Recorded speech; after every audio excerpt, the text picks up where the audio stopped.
22 gram MDMA-യുമായി Anchal സ്വദേശിയായ യുവാവ് കൊട്ടാരക്കരയിൽ പിടിയിലായി. അഞ്ചൽ ചന്തമുക്കിൽ പുത്തൻവിള വീട്ടിൽ അപ്പു എന്ന അഭയാണ് കൊല്ലം റൂറൽ ഡാൻസ് ഓഫ് ടീമിന്റെ പിടിയിലായത്.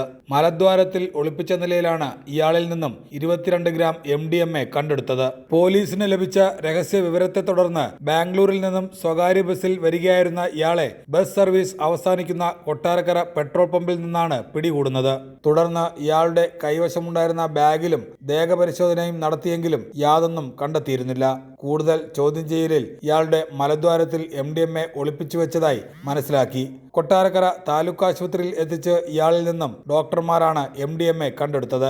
കോടതിയിൽ ഹാജരാക്കിയ പ്രതിയെ റിമാൻഡ് ചെയ്തു. റൂറൽ ഡാൻസ് ഓഫ് ടീം SI-മാരായ Jyothish, Balaji S. Kurup, civil police ഓഫീസർമാരായ വിപിൻ ക്ലീറ്റസ്, സജു, ദിലീപ്, അനീഷ്, നഹാസ്, കൊട്ടാരക്കര SI-മാരായ R. അഭിലാഷ്, രാജൻ, അഭിസലാം എന്നിവരാണ് പ്രതിയെ അറസ്റ്റ് ചെയ്തത്.